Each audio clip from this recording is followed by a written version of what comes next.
Ladies and gentlemen, hello and welcome to the channel. I'm Stylosa and this is the most insane match of Overwatch you will ever see in your life. This is incredible, guys, and this is completely because of hero bans. It's totally changed the way pro Overwatch is played, and all of a sudden Overwatch League becomes very, very watchable. So what we're going to do in this video is break this down. You guys can see the hero bans in the bottom left. McCree, Widow, Reinhardt and Moira cannot be played in Overwatch League. Now, I still think it's a little bit silly that the actual bans in the competitive mode that we play and the bans at the pro level are not the same. That's a bit weird. Let's just make them the same, Blizzard, so everyone can kind of relate.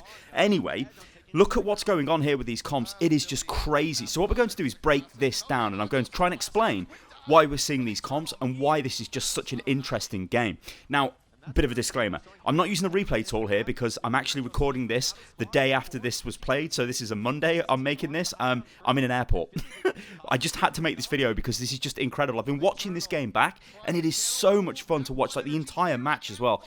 Go and watch it, guys. It's incredible. It's on the Overwatch League YouTube channel. So, what is going on here as we watch this play sort of break down? Now, we've got Soon and we've got Xe on Paris Eternal playing Tracer and playing Soldier. Now, what's incredible about this is Soon is very much a Tracer player, and he is a ridiculously good Tracer player. Look at the Philly side, Carpe, probably one of the best DPS players on the planet. Definitely one of the best Tracers, an incredible player. Then you've got Ivy on the Soldier.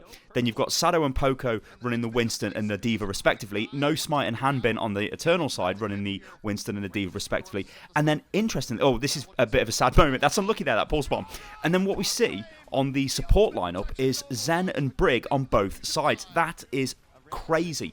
Brig is back, Zen is back. We would not have expected to see this because, well, these are very fragile. They're just going to get killed, surely. Well, here's the thing. Brig enables the Tracer, and that is the key thing to realise here. So what she does is she brings Repair Pack, which is a fantastic heal for the Tracer, but she also counters the Tracer. Now, a Tracer with armor is incredibly strong, and very much a Soldier with armor is as well. We can see here, we're on board with Xe, and he had armor there. It's just incredible. Armor on DPS heroes, especially flankers, is just very, very strong. So you've got this interaction with Brig and the Tracer, but this is where it gets super funky, because the Brig also protects the other support from the enemy's Tracer. So this is a really cool interaction to me, where we see the glass cannon of Zen. Now Zen, why is he in the team? Well, Zen's got Transcendence, which is a great ultimate, which can stop a ton of damage coming in. Also, and crucially, Zen's got his orbs. Now, Orb of Harmony, he can throw onto a Tracer, he can throw onto a Soldier, he can rapidly throw onto Winston. We can see now No Smite's got it on him for the Eternal side, or he can throw it onto the Diva. So he's very flexible with what he can do heal-wise. It's not a lot of healing, but it's enough to top up pretty much everyone on the team, especially the supports, right? And we all know a Tracer with the healing orb on her head as she runs around from a Zen is actually a really potent force to deal with, and especially if she's got armor as well. Like, I mean, look at Soon there. Look at that. Look at the armor he's got. He's basically unkillable. He's just killing everyone. It's actually crazy. It's like, what the hell? But this is going for both teams, and that's the interaction with the Brig that we need to first realise. Now, the Zen, as I said, the healing component is pretty good from the Zen, but Zen also gives you Discord Orb, and this is fantastic for rapidly destroying targets. And the other interesting sort of dynamic we've got going on here is, because we don't have McCree, and because we don't have Widow, we don't have that insta-kill potential, especially with Widow. So the teams are having to use Soldier to make up for that, and Soldier's almost like a utility DPS in a way. He's got the heal, he can rapidly reposition, and he can pump out consistent damage. But what makes Soldier more potent? Well, that's right, a Zen, because if you've got Discord Orb on a target, he's going to do more damage to the target. Obviously, all the team's going to do more damage to that target, but it just really buffs up Soldier's capability. So we've got two supports and two DPS there working together in such a way that they're so intertwined. It is so cool to see that, and we've not seen anything like this for years at Overwatch League level. It's just been kind of boring metas.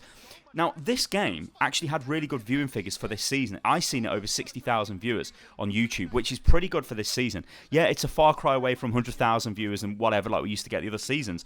Overwatch hype has kind of died down a little bit, but this is definitely something that teams and Overwatch need to do to sort of bring back the, like, make you guys want to watch this again, because I had such an interest, like, not interested, a fun time watching this. It's cool, whereas normally I'd be watching Overwatch League, trying to find, like, narratives, trying to see where teams are improving. Yeah, that's fun, whatever, but this was just pure, it's like eye candy. Let's just watch these players, let's watch them go at it, and let's see what happens. Alright, so let's take a look at the tanks, and let's consider what they're doing. Now, the tanks are dive tanks here. So what we've got here is Soldier, Tracer, Dive, in a way. The supports can assist the dive. You've got the very good repair pack, which is like probably one of the best heal abilities in the game from Brig. And then you've also got Zen's Orb as well, which can keep you up. So, again, you have this dynamic going on where the Brig player is integral to the entire comp because she looks after the Zen in the back line. You'll notice through this gameplay here, watch the placement of the Zen and the Brig. The Brig is generally pretty close with the Zen because she's trying to protect him from getting killed by the enemy Tracer. So there's that little dynamic on the go. Now, what I might do, if I've got time when I get back from my travels to LA, is I may break this down in the replay viewer and we'll take a look at all the positioning and all of that stuff that's going on. But for this video, I just wanted to throw out and try and explain why this is such an incredible game to watch and why you guys should go back and watch this, and definitely watch it in the replay viewer if you can, which I think typically becomes available on a Tuesday, I believe. So yeah, we've got all these interactions going on between all these players, and it's so cool to see. Now, the downside is this devolved into a mirror matchup. But is that a problem when it's this dynamic? I mean, can you see on the high ground there?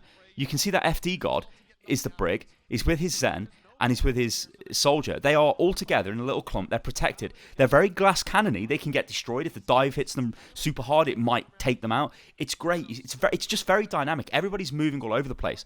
But here's the thing why I think this is so interesting to watch.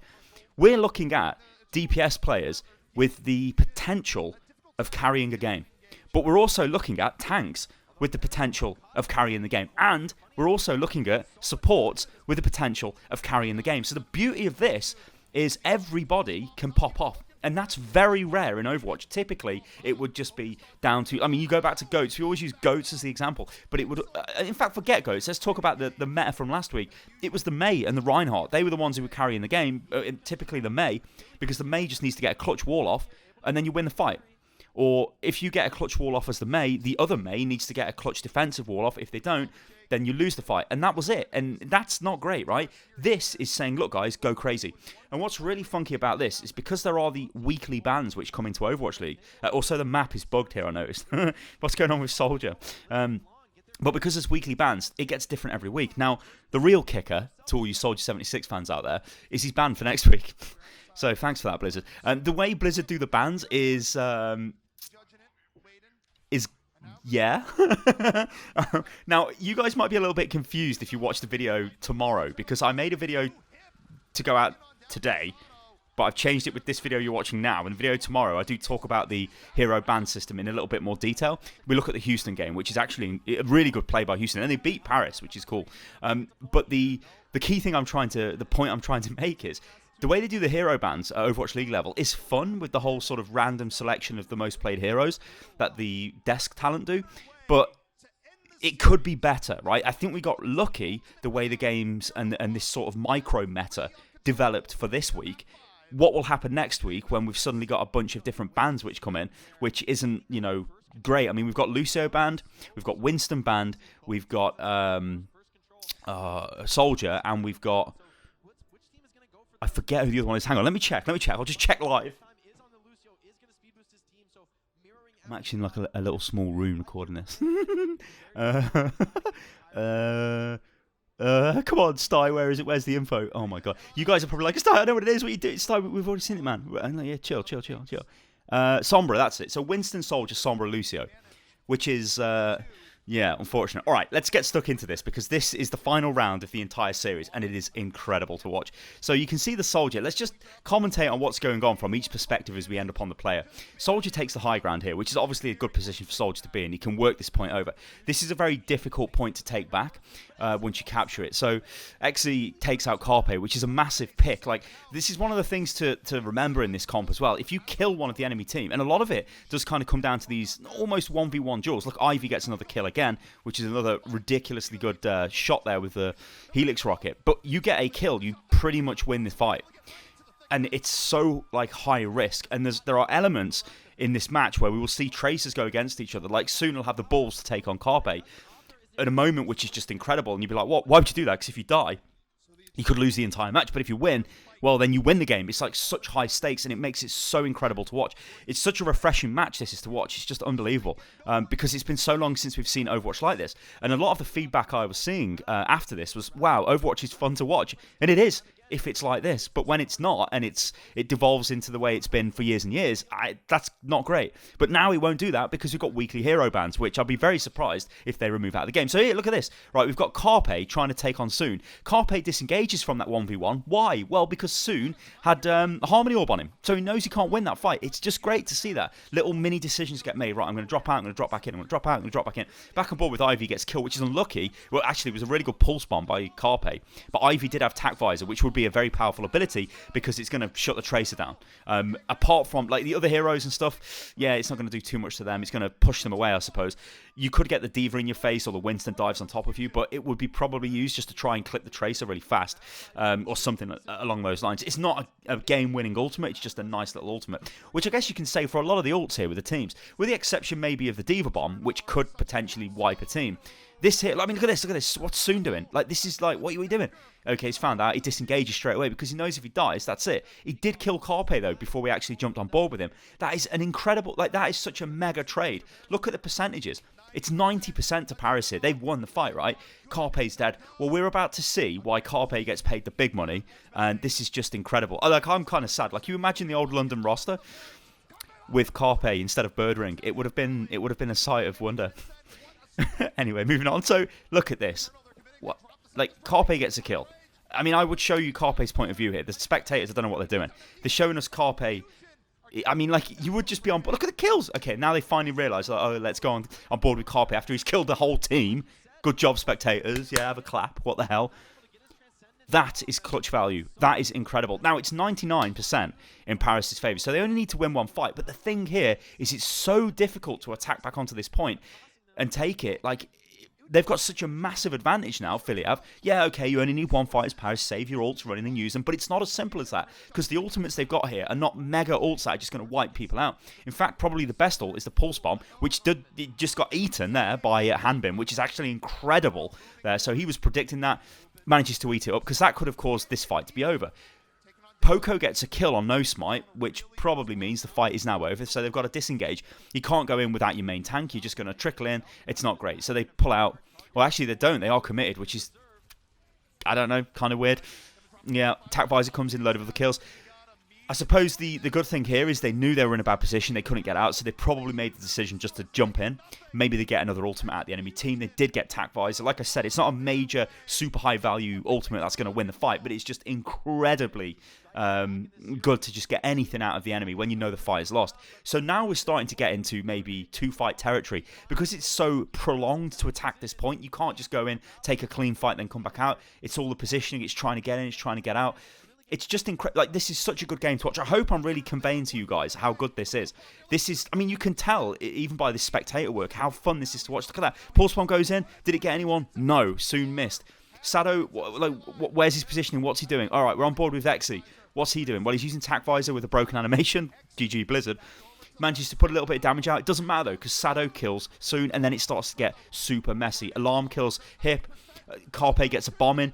I mean, what is going on? Like, what is going on? Like, this is just incredible to watch. I'm watching it like, oh my god, have they won? What's happening? Is Paris winning? Well, Carpe's still alive. Carpe just clutched like a madman earlier on. Is he going to do it again? Well, then look at this. Hanbin gets a kill.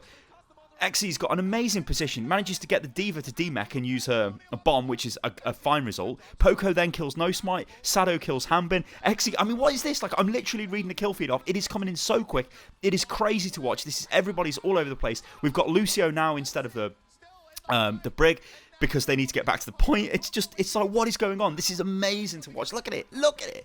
I mean, we're on board a lot with the Tracers. The Tracers are, like, amazing to watch at this level. And personally, I could watch these Tracer players all day long. It's also kind of the same for McCree. Like, high-level McCree players are fantastic to watch. What I don't want to see is DPS players on Brig. Yeah. I think EQO might have played Brig a little bit in this series. That's unlucky for him.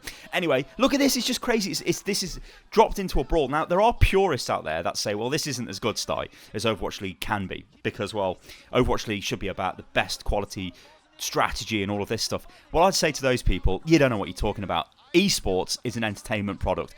If it's fun to watch, people watch it, people enjoy it. This is fun to watch. This is much more enjoyable to watch than the most perfectly executed GOATs crap, right? No one cares about that, right?